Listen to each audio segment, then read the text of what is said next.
far outside the city, beyond the safety of walls. We come for you, bringing you news about horror movies and reviews. And whatever shit that crossed our minds is true. We're coming just for you, it's not a hunch. We're trash people from the dump.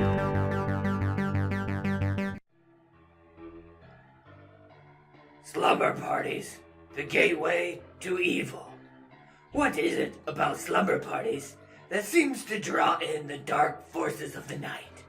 What is it about putting innocent girls on the big screen just to slaughter them one by one? Hello there, I'm Frankie, and I've never had a slumber party. They are loud, stupid, smelly. You've never been invited to one, have you? Well, that's besides the point. Anyway, I would never want to go, because in the world of horror, slumber parties are a good way to get murdered. Today, we look at another sequel, Whoopee, that is all about slumber parties and the girls who get murdered at them. Slumber Party Massacre 2. So let's quick explain the complex and layered plot of the first film. A guy with a power drill kills a lot of girls at a slumber party. Okay, now that we're caught up, Slumber Party Massacre 2 takes place sometime after the first film, following the story of Courtney, the little sister from the first film. Courtney is your average girl. She likes to play guitar in her terrible garage band. She likes to hang out with her friends. She also has wet dreams about her boyfriend that always turn into nightmares of slaughter and mayhem. One of Courtney's friends suggests they all go spend the night at their parents' new home in a brand new development. So you know, not many other people are gonna be there. What a fantastic idea. The girls all decide to go and have fun, but Courtney's nightmares have penetrated her daily life, and she has a weird-ass vision about a ham sandwich. Oh, hello there. Do you have certain tastes that second-class restaurants can't satisfy? Does the desire for human flesh control your everyday life? Are you a zombie or a cannibal? Or maybe you're just flesh curious? Well then come on down to Hank's Ham Sandwiches, where we have all your favorites. Hand and Swiss on rye, hamburger and cheese, and don't forget our most popular dessert, the handshake. Haha! Do you get it? Anyway, check us out today. Or, if you're not feeling particularly cheery, think about donation. You know, you don't need hands. The girls get to the house and immediately have a sexy naked dance party. Because, you know, that's what people do. How would you know? You never get moving on. Some dudes show up, aka more victims.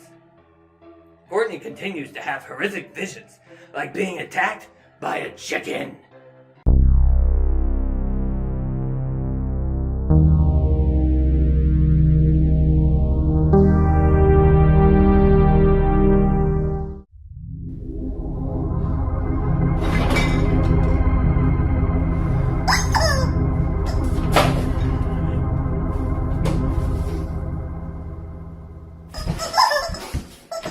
And her friends think she's nuts. But that night, the driller killer from her nightmares appears and murders her boyfriend.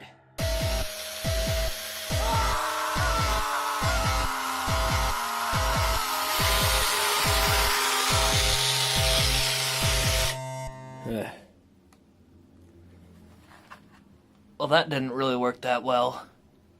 He seems alright with it. He chases her downstairs, and then her friends see him too. The killer picks off the girls, one by one, and then decides to have a song and dance number.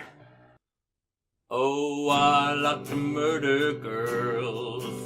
Oh, I like to murder girls. gives me such a thrill. Oh, I like to murder girls. Thank you very much. Seriously, there are so many freaking songs in this weird-ass movie, it might as well be a musical. So when it's finally down to Courtney and the mysterious driller killer, she lights him on fire and saves the day. Or does she? I could go on, but I think the ending of this film needs to be seen. As silly and weird as the rest of this film is, the ending is completely ridiculous and bizarre. So giving it away would be a shame to those who haven't seen it. So I guess the moral of today's movie is, I have no fucking idea. You watch the movie and you tell me what the moral is. As far as I can tell, I would say it's not to have slumber parties with your girlfriends, especially if you are prone to sexy naked dancing or play in a garage band. But the ending sort of changes everything about the movie. So I'm not sure that there is a moral point to this. Besides, it's just a kick-ass movie. You only liked it because the girls got naked in it and you know it. I didn't say I liked it. You said it kicked ass, Frankie. Are you starting to like watching these movies? No. Frankie, this is good development. You're finally beginning to see the light. No. No more leading each other to the light. The only light I ever want to be led to is the light at the end of the tunnel, because being stuck here with you is hell. And that's how I know you are a good friend. I'm never gonna get rid of you, am I? Nah, friends are like herpes. You never know when they'll pop up, and it's near impossible to get rid of them. You are the worst fucking person in the world. You know that? I'm so excited to show Aunt Gore and Uncle Guts my new business cards. They will love them and think that I am the coolest, and then we will be best friends forever. Oh, hey, Frankie. You wanted to see us? Yeah, Frankie, what's up? Okay, so I wanted to show you guys my super awesome amazing business cards. I know it's pretty cool, so don't be jelly. Well, I see it's made with paper. Paper right here from the dump. Frankie, this is just a scrap of paper that you scribbled your name on. Yeah, Frankie. This is a real business card.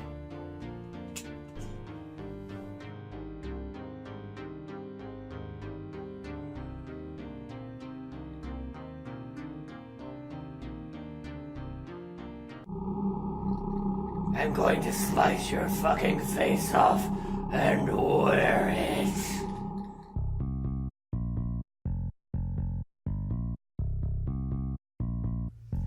Hello there, and welcome to The Dump. We're your hosts. I'm Uncle Guts. And I'm Aunt Gore. And today we're going to talk about the 2000 movie American Psycho. American Psycho is an awesome dark comedy horror film directed by Mary Herron and based on the book with the same title. This movie is about Patrick Bateman. He's your normal yuppie douchebag from Wall Street, except he's crazy. So, what do you want to do today? I don't know, maybe we could go for a walk in the park. What do you want to do? I want to cover you in whipped cream and eat you like ice cream. What was that? Excuse me. Well, I would like to cover you in whipped cream and eat you like ice cream. Oh, okay. Every day he follows the same routine. Every day, I get up at noon. I slowly waddle out of bed and get a shot of scotch. It has to be the best scotch. You wouldn't want to be caught dead with anything cheap. I think about showering, but decide against it. Why should I care if other people can smell me when they look at me and point and stare and go, hey, that box-headed weirdo keeps staring at me. But the truth is, I am simply not there. For a while, Patrick spends most of his time just being his normal douche self, until his coworker, Paul Allen, shows off his business card, which is clearly nicer than everyone else's. So of course, he must die. Patrick invites Paul over for some drinks, music, and murder. You gotta hear this song by Chewy Doofus and the Blues. This really is the best song off the album. Okay.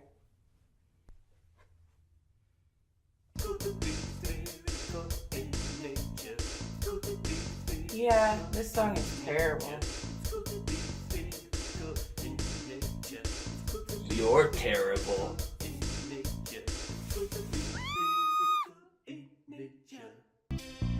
A detective comes by to question Patrick about the disappearance of his friend, Paul Allen. Patrick handles the questioning very smoothly. So where were you the night of the 6th? Oh, not murdering anybody, that's for sure. I mean, I don't have a bloody knife in my back pocket. I mean, no, ma'am. Do you want something to drink? Some water? Ice? Lime? Patrick begins to double as Paul Allen to throw off the fuzz by being creepy with prostitutes. Patrick continues his routine of bullshit and violence, chasing down prostitutes with a chainsaw, naked. A naked chainsaw? No, he was naked. So the chainsaw was clothed. Yeah, the chainsaw was clothed. Patrick eventually completely breaks down and goes on a murderous rampage. Finally, he goes to his office and calls a lawyer, leaving a voicemail and confessing all that he has done. So what did you want to confess? I've killed like 1 billion people with a spork. Okay. Yeah, I stabbed him right in the necks. 1 billion people with a spork. Yes, the spork. It was plastic.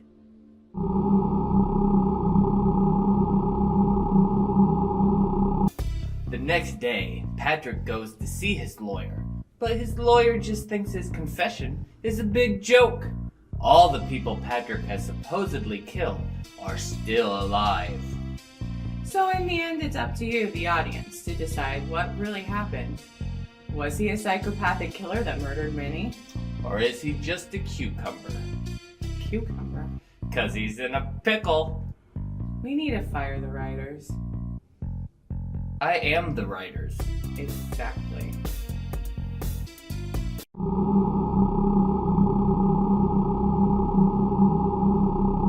Today, Jasper comes to us with a very special poem about binomial nomenclature. Go ahead, Jasper. Well, actually, I have a question for you, Mr. Sparkles. Do you have a first name? What? You know, like how I'm called Jasper. What's your name? Well, Mr. Sparkles. Well, yes, but I don't think your parents named you Mr. unless your first name is actually Mr. And then I'm pretty sure that you didn't have parents. Oh, I have parents for sure. Mr. Sparkles Sr. and Mrs. Sparkles. But what are their names? Well, Mom and Dad, of course. Okay, all right. So let's put it this way. If I were to steal your wallet and look at your driver's license, what would it say your name was? I don't have a license. We don't drive. We're puppets. Oh, stop drifting back into reality and answer my question already. You're just going to eat me whether I do or don't. So, answer the question. Or do you just not have a first name? Well, what's your last name then? Well, that's easy. My last name is the Snake. That's just what you are. You are a snake. What's your last name? Well, snakes don't have last names. Well, maybe bugs don't have first names. Nah, I bet it's something embarrassing. It's Richard, or more commonly, Dick for short. So, so your name is Dick Sparkles? Holy shit! I hate you guys so much. Thanks a lot, Garbage Pat. Well, this is what happens when you miss my birthday. Your birthday is in the fall, idiot. It's just the end of winter now. But, you missed it. You didn't exist your last birthday, okay? You're a character in a terrible YouTube show, so you don't have birthdays, just like us. But you know, the script is meaningless and let's all just make fun of poor old Richard Sparkle's name. Okay, Dick. Yeah, Dick, no problem. For a dick like you, we can do that. I mean, I think I understand why you're so grumpy. You are a little dick after all. So, you want me to read another one of those poems out of my evil books of rites and rituals? I mean, you guys really seem to like my friend Cthulhu last time. All right, Mr. Sparkles, we'll stop teasing. You guys are no fun. I'm gonna go where the cool people are. Well, that was something. Indeed. So, today we're going to hear a poem about... Oh no, that time is long past. What? So what are we going to do this episode?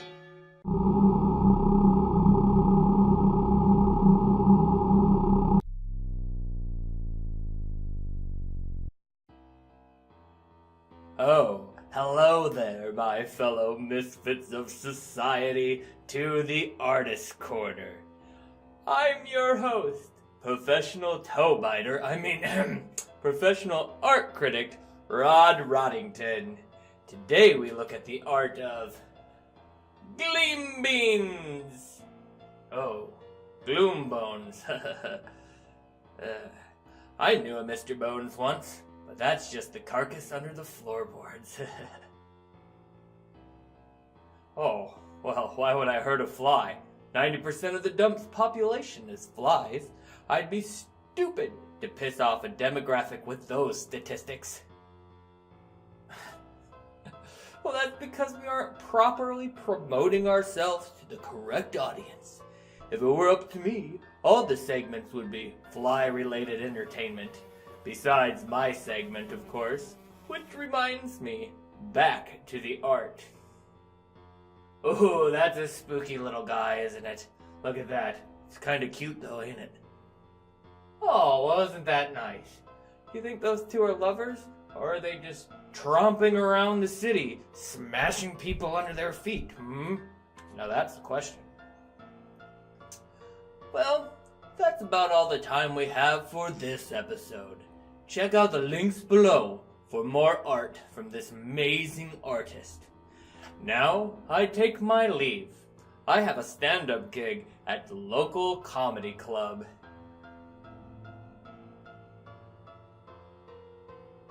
Maybe.